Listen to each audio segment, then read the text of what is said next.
Russian soldiers' desperate attempt to fight off FPV drone with a stick seen in video.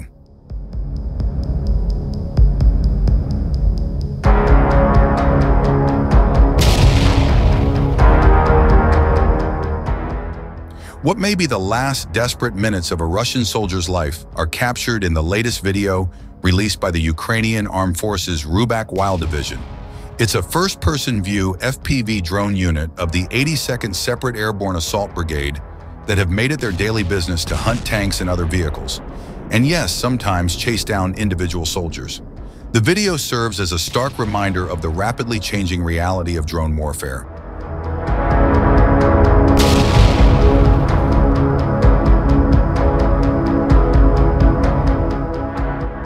The incident captured, backed by a stirring musical score, shows drone-on-man combat in a soldier's hapless effort to survive. It swoops in ever closer and begins chasing him around it. A few seconds later, the video cuts to the view from another drone recording the deadly dance from afar. For the next 13 seconds, the video alternates between the drone camera views.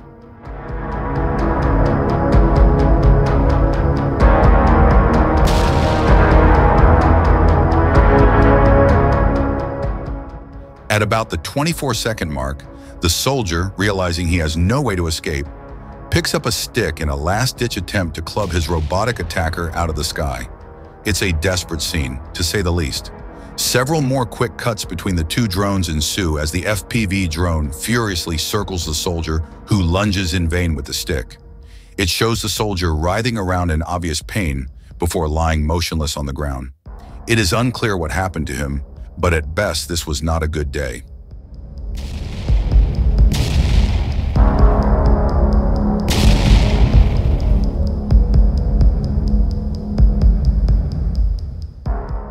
In a video released earlier this month, one of the unit's FPV drones is seen targeting a Russian soldier in a trench.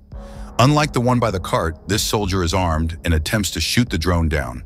Though there is a shower of sparks apparently from a direct hit on the FPV, the defense attempt via small arms is ultimately unsuccessful.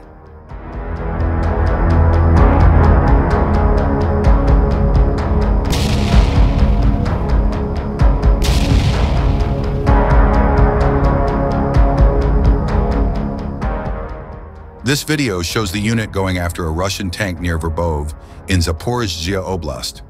The impact of FPV drones, which descend from racing drones, in this war cannot be overstated. They have provided highly maneuverable and hard to defend against precision strike capabilities en masse over short ranges. They have begun to eclipse the utility of traditional anti-tank weapons in some regards, and even artillery in certain applications.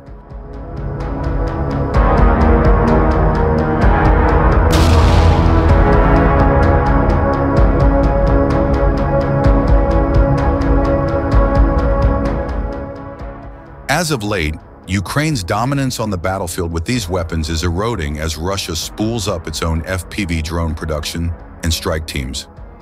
Regardless, unmanned warfare has rapidly evolved during this nearly two-year-old all-out war, with drones now providing a much more up-close and personal threat to enemy troops. Nearly anywhere that can be accessed from the sky.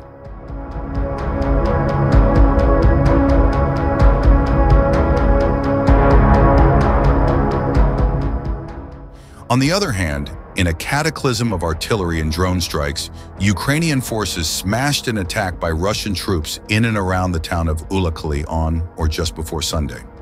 Surveillance drones working for the Ukrainian Tivaz artillery group registered around 10 destroyed and abandoned Russian vehicles, an offensive in the area.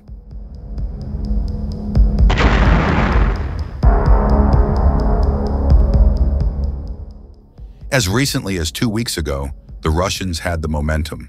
They just ejected the Ukrainian Khortytsia Operational Strategic Group from Velika Novosilka, a few miles south of Ulakli, and were poised to pursue the retreating Ukrainians and potentially achieve a breakthrough oblast. Now a Russian breakthrough appears unlikely. Exhausted in fierce fighting over the past month, the enemy will not be able to quickly pursue the Khortytsia OSG, whose units are retreating from Velika Novosilka.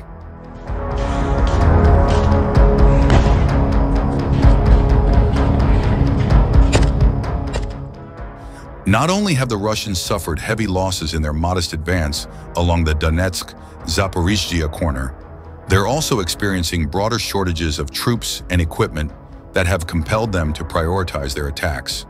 Desperate to eradicate the Ukrainian-held salient in western Russia's Kursk Oblast, and equally eager to capture the fortress city of Pokrovsk, 18 miles north of Ulakli, the Russians are diverting resources from southern Donetsk.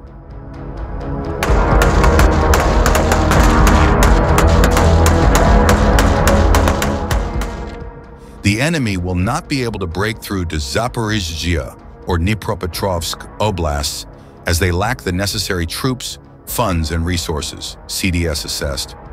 In conclusion, the plan to collapse the southern Ukrainian front in advance towards Zaporizhzhia is unfeasible, the analysis group asserted. The exhaustion of the Russian offensive in southeastern Ukraine comes at a perilous time for the Kremlin.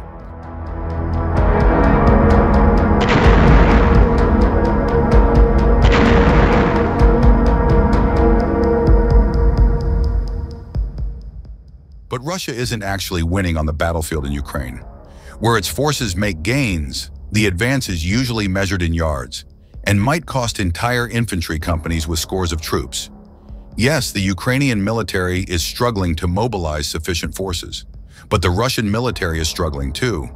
And it's the one that must advance hundreds of miles against a technologically advanced foe in order to achieve Moscow's original objectives, including regime change in Kyiv, by force alone.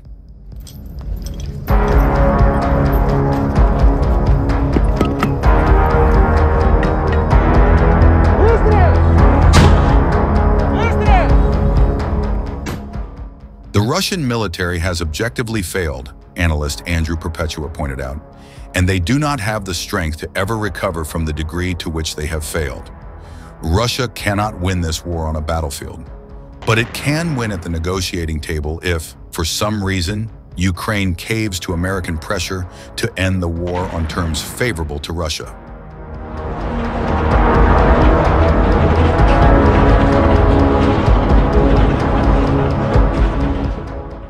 Fortunately for Ukraine, President Volodymyr Zelensky understands the political dynamics and has so far refused to surrender.